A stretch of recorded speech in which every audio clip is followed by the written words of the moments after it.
Live from the First State, you are listening to the Financial Empowerment Show with the podcast king, Troy Bailey, and the finance queen, Awanda Hodge. The Financial Empowerment Show, creating new fiscal standards one home at a time. Give us a call now at 877-829-1099. That's 877-TAX-1099. And now, here's Troy and Awanda. Welcome one, welcome all. Welcome to another edition of the Financial Empowerment Show. I'm the podcast king, Troy Bailey. To my right is the finance queen, Awanda Hodge. Hi, everyone. We're excited to bring you another show with more information. I think we're getting easy at this, aren't we? We are. Getting more comfortable. Are you more comfortable? I am. Yeah. I mean, it's a little strange, talking. I know. To the camera, kind of. We used to talking to people one-on-one in our offices. Yeah. That is correct. But we're talking to a wide audience, and we want to let you know that we're here for you. Listen, hit that subscribe button on the YouTube channel so you can subscribe to the Financial Empowerment Show. Get all our shows, and then go to our website, financialempowermentshow.com, and hit the tools and resources and sign up to start your budget today. And also, I would say, if you find some of our information useful, share the YouTube with your friends or your family. That is correct. We want to try to disseminate as much information to as many people as possible. So share. Yeah, we're living in a technical age. It's like amazing. You know what I mean? I know you're not really big on social media. I am not big on social media. My producer told me we had to get that social media presence so we can get this information to you. It's a great way. It's a great way of getting out information to a lot of people. Yes. At one time, I used social media for my other businesses, and I think some people are maybe a little, turned off by it. But but you're using it for the correct purpose, it's a great tool. Yes, it is. And actually, I'm the senior tax advisor of Goldberg Tax Services, and we get more and more clients from our webpage as the years go by. So people are really coming to the webpage to get their taxes done, business consultation, and the whole 9 yards. Great. Listen, we want to thank our crew this day. This is our third show. Yeah. We just want to thank our producer, Nancy Lopez, our engineer, Paul, and our wardrobe designer there, Katrina Bailey, which is a little shout out. She's my wife. We want to thank them for all they're doing for this show. They're definitely helping us along. They are. We're excited to be here. We're excited to share this information to help you, to be your accountability partners so that you can create your financial goal, your financial budget, so you can grow your money tree. How you like that intro song? You like that intro? Listen, send us an email. Send us an email at info@Goldberg Tax Services. So let's jump right into info@ Financial Empowerment Show. Come on, Troy, spit it out. Okay, there you go. And call the number 877-829-1099. So Wanda kicked me under the desk, and she wanted me to we got to get right into the information. We don't right want to into the lose information. them. All right. All right. You start the show, Wanda. What we got here? So this week, show number 3. Yeah, this is our third show. We're going to talk about 3 ways to spend your money. Only 3? Yeah, just 3. That's it. It's not that difficult, is it? Keep it simple. Just keep it simple. The acronym KIS? Keep it simple. My wife don't like to say stupid, but you know what I mean? That's the acronym. It is. So let's see. What's the 3 basic ways that you can spend your money? The 3 basic ways is, number 1, I was taught this at an early age: food, clothes, and shelter. So basic necessities. That's number 1. You have to cover the basic necessities. These are things that you need to survive. Of course, we all need food. We all need clothes. Shelter. That's clothes. Right. From the elements, the whole 9 yards. And when we're saying clothes, just your designer doesn't fall into that of basic necessities. A Gucci bag is not a necessity. Just to keep things in perspective. $150 pair of sneaks. We know people, love their things. I love my things too. That is correct. But you know what? That's funny you should mention that. If you create a budget and control your cash flow, you can actually buy what you want. Listen, I definitely do. I will not say that I don't. There you go. I splurge on myself from time to time. And I would say, you have to reward yourself. That's very important. When you have a win, you know, even if it's a win within your budget, you know, if you've sat down with your family and you've come up with a strategy and you're saying, hey, we have a goal to pay down our credit card debt. And you get that goal done. And you get that goal done. Hey, celebrate that win. It's time for Longhorn to get a good ribeye steak. Go out to dinner or whatever you deem appropriate as a celebration. I definitely say celebrate your wins, because if you don't, it's gonna become really dogmatic to just be. Finances is fun. Keep it fun. Try to make it, keep it fun. Keep it there. Keep the momentum going, and it'll encourage you to set another goal. There you go. Hey, next year we want to finish our basement. We want to go overseas. One of our goals, me and my wife Katrina set, is that we wanted to go overseas every other year for our vacation. I think that was now. We did go to Hawaii. That is overseas, but it's sort of like the United States. Yeah. But it was a beautiful trip. So that's one of our goals. One of our other goals too is in our budget we have a budget called entertainment. Right. And so we save money for entertainment. Movies, going out to dinner, we need stuff our like popcorn that. And our snacks at the That's just right. Now listen, I cannot. You don't like that, but a $20 box of popcorn, really? You're exaggerating. Okay, $19.99. But the point is that we save for it, so it makes that spending much less painful for me, because now I'm buying a $3 box for Mike and Ike's, but I can go to the dollar store and buy it for $1.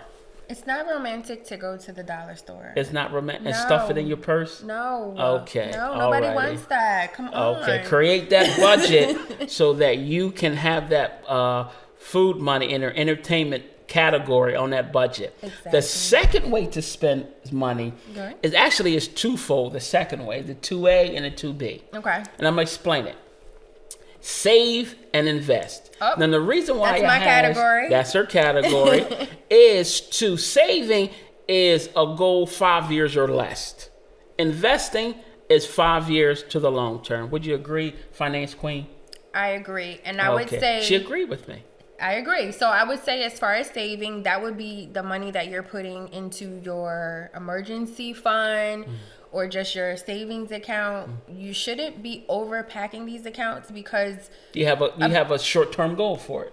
You have a short-term goal also because the bank is going to give you minimal interest on those funds. So they're using your money while it's sitting there. Correct. So you don't want to be putting all of your disposable funds into a savings account, because it's really not earning you anything. If you look back maybe on the year, you may have gained $2. 0.0005%. You know, it's a very small percentage. However, for something like an emergency fund, you want to be able to have access to these funds. You want to be liquid. Exactly. You don't want to lock them away, having them invested where you're going to have to sell something and it's going to take time for you to get access to these funds. Because if you need to fix your car or if some other emergency happens, you want to be able to tap into these funds. Well, a lot of people emergency are different. Like not having Starbucks, $5 for a cup of coffee. That's the emergency to some people. That's not an emergency. That's not an emergency. What's a good emergency? And actually, how much should I put in my emergency fund? So that's still, I would say it's still a personal preference. When I meet with clients, depending on their income, depending on what they have available, 3 to 6 months is safe for an emergency fund, because if you lose your job, that is correct. Like Troy just said, if something happens, if something breaks in your house, say your boiler, that happened to me once. That happened to me before too, and you don't want to be in a panic. And I didn't have an emergency fund. I don't believe that. I didn't. You didn't? I didn't. So would you put it on your credit card? I borrowed the money from my brother. Oh, see. And he actually gave it to me. That was nice. And I had to pay him back, but I was doing taxes at the time. Did he charge you interest? No, he didn't charge me interest. Even though. Well, that's good. Family doesn't usually charge you interest, but this could be a situation where you're put in a bad situation. That you is have correct. to go maybe get a high interest loan. That is correct. And totally blow your budget. So but now I have an emergency fund. Great. Okay. So I would say between 3 to 6 months. You don't have to have that whole lump sum to start off. you can keep building monthly that towards your emergency fund. Now, that's 3 to 6 months. That is your baseline. That is what it takes your household to survive every month. Right. So, an example. So, if your household spends $2,800 a month, food, clothes, and shelter, insurance, the whole 9 yards, $2,800 times 3, $2,800 times 6. Right. If it spends $3,000 a month, I can do the math quickly on that. That's $9,000 to $18,000 in the liquid account. Now, liquid account for me is a savings. I usually try to do a money market. She wants to do a money market. Just so you can get a little bit more interest. And there's nothing wrong with that. And I would say even with the emergency fund, when you're adding up your household budget. Do you add debt or...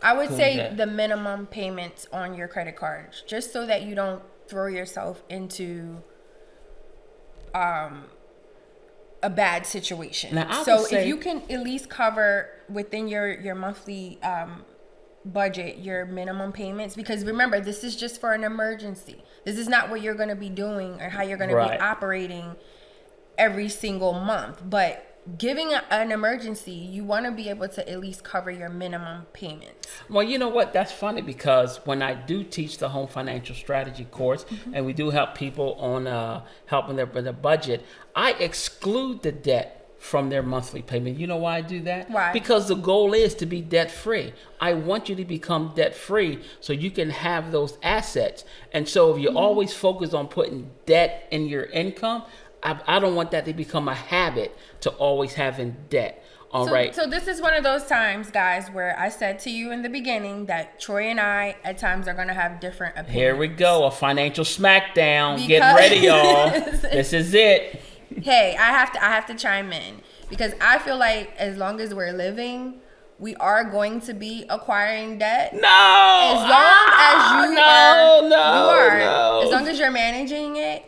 And then depending on your goals. So if you're close to retirement, no, you should not. You should not be carrying this debt. You should not be having debt. And you should always be working to pay your debt down to a minimum. I agree with Troy with that. Okay. However, if you have other goals, if you're trying to work towards establishing credit because you want to buy a home, you have to have history. You have to have things that you show that you've been responsible and that you've been paying.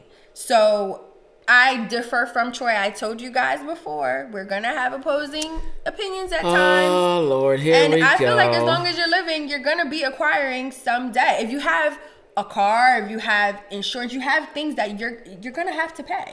Here come Troy from the top rope. Listen, you do not need a car note. You know what the average car note today is, Awanda? It's almost $500. I know, Troy, but everyone is not in the position to go out, or even if they are in the position, everybody does not just want to have a used vehicle or just go buy a car outright. This is not everybody's desire, so we have to be open to how people want to live their lives. Do you know that buying a brand new car is the worst financial investment you can buy? Because it depreciates over that's like you're saying, all right, I'm gonna go out and buy a Bitcoin at $67, and tomorrow I know it's gonna drop down to 37. I know about depreciation and all of those things.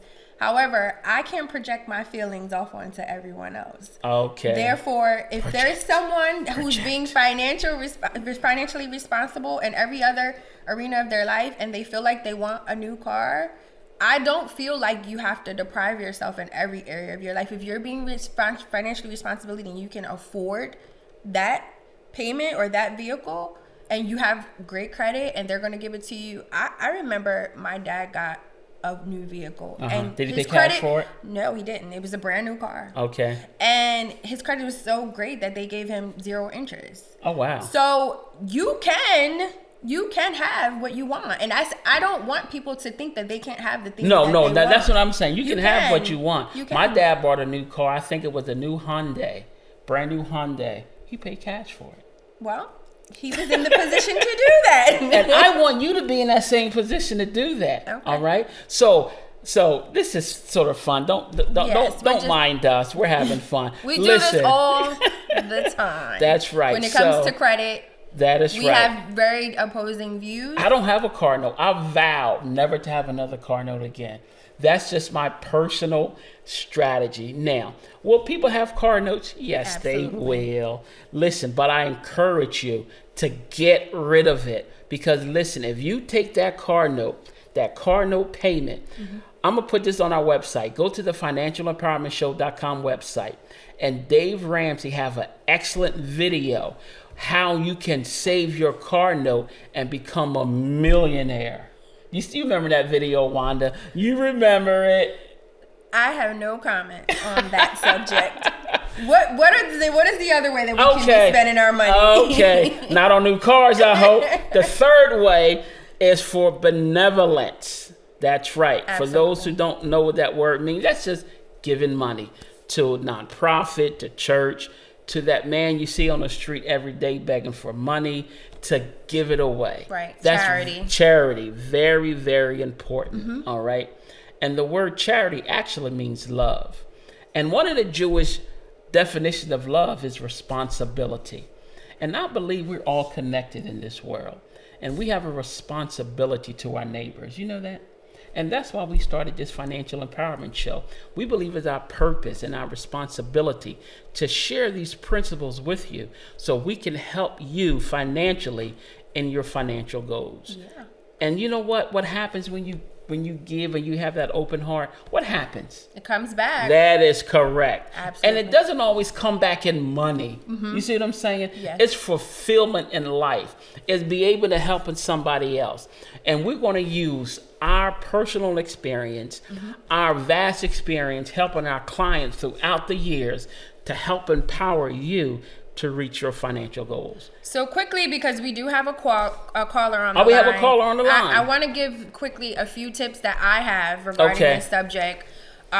So like we talked about in the last show, run your household like a business. That's right. You know, have a strategy for your family. Correct. Post your goals. I have a dry erase board in my bedroom. Okay. I have like a chalkboard in my kitchen for my family. Post your goals. This will help shift your mindset. This will help teach your children. This will help you keep your goals. You have a whiteboard? I do. I do. I have a dry erase board in my bedroom. I do. Okay. Because I like to see my goals. I like to encourage myself. I have like words of affirmation on there. I have like goals. I like to see it every time I walk by. I want to see it. I want to keep it in the front of my mind. That's why she's a finance queen, though. Say, glean from that. Glean from that. Yes, these are just some quick tips that you can use to actually shift your mindset. We had a student in our class and he did that, but he put it on the refrigerator so his children can see it. They were like teenagers. Yeah. And when they seen that goal, they was excited. Yep. And like you said, and they got rewarded for that goal. And that was my next tip, is to reward yourself, reward your family, big or small. I don't care if it doesn't have to be a ribeye. It can be pizza. It can be cupcakes. It can be the bag you really wanted, and once a shakaroni, baby. It can be whatever. Reward yourself, because it will give you momentum. It will keep you encouraged. So let's see what our caller, what type of question she has for us. Okay, who's the caller? Shanon. Shanon, you're on the Financial Empowerment Show. 3 ways to spend money. Welcome. What's your question, Shanon? Good morning. Well, okay, so I have this really, really bad habit of just spending all of my money as soon as I get it. Oh, okay. So my question is, how do I change my mindset to only spend money for what I need instead of buying a whole lot of stuff that I don't need? I just want it because right now I'm in deep debt. I want to buy a house. But I also, I have a lot of friends that are dying, like from COVID or just whatever, just life. Right. I don't even have life insurance, and it's always like a GoFundMe for my family members. So wow. How can I change that instead of living paycheck to paycheck? Because I'm like barely making minimum payments on anything. Okay, so that's like a threefold question. Yes, that's a very good question. Do you want to go first? Or do you want me to go first? You can go first, but Shanon, you know what? We'll probably have different things to tell you. Yes. So let's get this straight. Let's get a question straight first, because I believe that happens a lot in America. You have a lot of people, no life insurance. They want goals, they want dreams, but they have these financial habits that they can't kick, and they know it, and they know it. And so the first good thing is that you're aware. That is correct. I was going to say because there's a lot of people that are not aware. They're just doing, and they're. My name is Shanon, and I have bad spending habits. Hello, Shanon. Okay, so I would say number one, get a budget. I know that might sound like a B word to most people, but it's very, very important because you want to be able to control your cash flow. Listen, nobody is twisting your arm, spending your money. You control where you spend your money. And when you have that written down every week, every payday, you can control your cash flow. That's number one. Go to that website, tap on that resource tab, and start your budget today. Number two is we're sorry about your friends and family. Yes, this COVID had hit our country, and actually it hit it in so much areas of our life, finances and everything. And so you want to be able to be prepared when that happens. And I'm going to let Awanda answer that because she's the finance queen. Yeah. That is her very, very, that's a good area for her.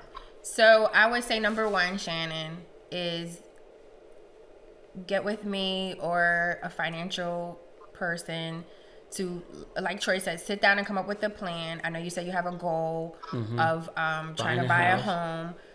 I would say I'm going to try to give you some quick tips, some quick things that came to mind while you were talking. If you have a habit of buying a lot of stuff that you really don't need, so I'm sure you probably still have some of these things sitting around your house that you probably just never used. A good step would be to gather these things and sell them online, or have a yard sale, sell them online, sell them on Facebook Marketplace. Make some money back off of these things to put back into your budget, to pay down your credit cards.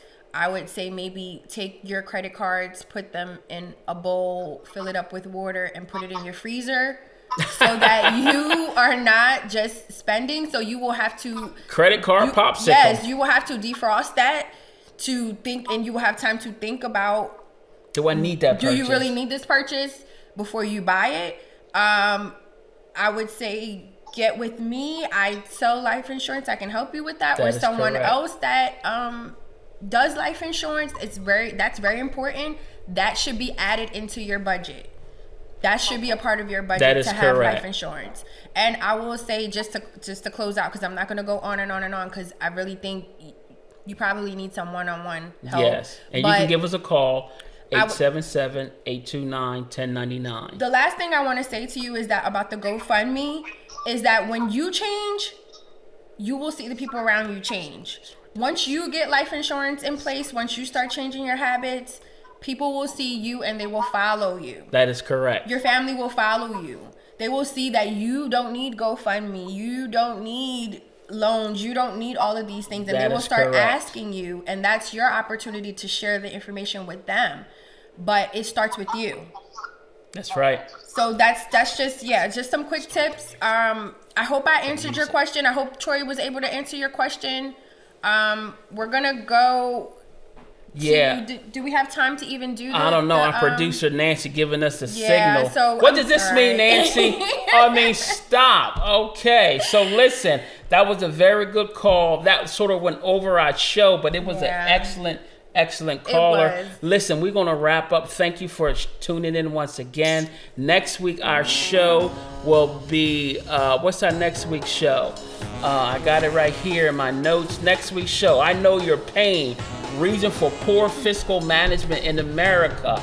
Hit that subscribe button, call the number, do the email, and we'll see you next time. See you next week on the Financial Empowerment Show. That wraps up this segment of the Financial Empowerment Show. Until next time, send us your questions to info@financialempowermentshow.com. Whether you earn $13,000 a year or $130,000 a year, let Troy and Awanda help you grow your money tree.